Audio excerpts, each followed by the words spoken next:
Yeah, so in the event that you become the president of the nation of Kenya, because there is a high possibility you will be the president.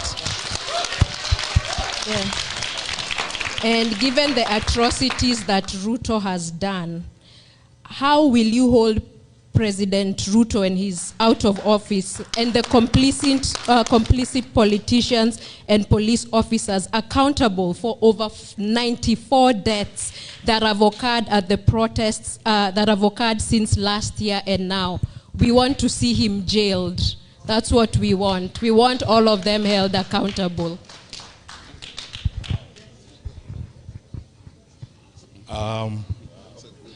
This is why maybe next time we have a meeting, we should start with them.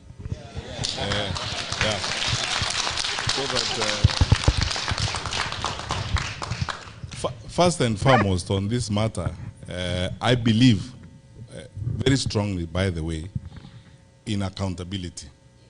That, you know, for every action that you engage in when you're in public office, I believe in accountability. That you should be asked questions and you should answer for what you have done when you're in public office. That's why for many times we have been in public. You know, by the way, I have answered questions myself about Rivayara. I've answered questions about cases of forced disappearances and said where investigations were not complete, the files are there, they should be complete, and I am myself ready to go before an inquiry. I think for this particular reason, and I agree with what you are saying, we should allow, we have enough instruments. You know, we are a country that is ruled by the constitution and rule of law. We have enough instruments. We will not actually even need to reinvent any new instruments or write any new law. We are both local and international instruments. And you know, by dint of the fact that we are signatories to these international instruments, I am sure that some of them will probably not even need us as a government or as a country to invoke them. I have said this before. This is not the first time I'm saying it, so that someone says I'm saying it before Zamia. I have said it before in a separate interview. I used to tell even police officers when I was their minister, don't take instructions from me to do something wrong, because when you're standing in the dock, I will not be there. The truth of the matter is this: let us all pray and hope that, one, we have a peaceful movement and transfer of power, because the stability of the country is very important.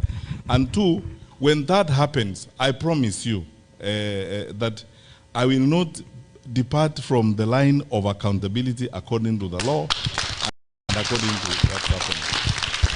So that you see, sometimes our countries have got fragilities or certain challenges that we all know.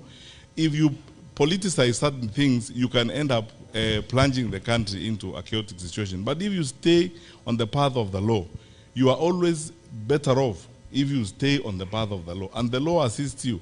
Let me finish with this statement.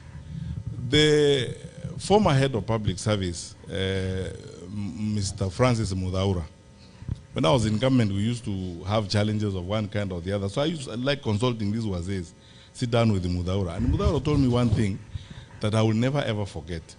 He told me, you know, Minister, if you actually lived by the law, you decided yourself when you wake up in the morning, you are going to respect the law, and you are going to follow the law, you will be a very peaceful man, because you will have nothing to worry about.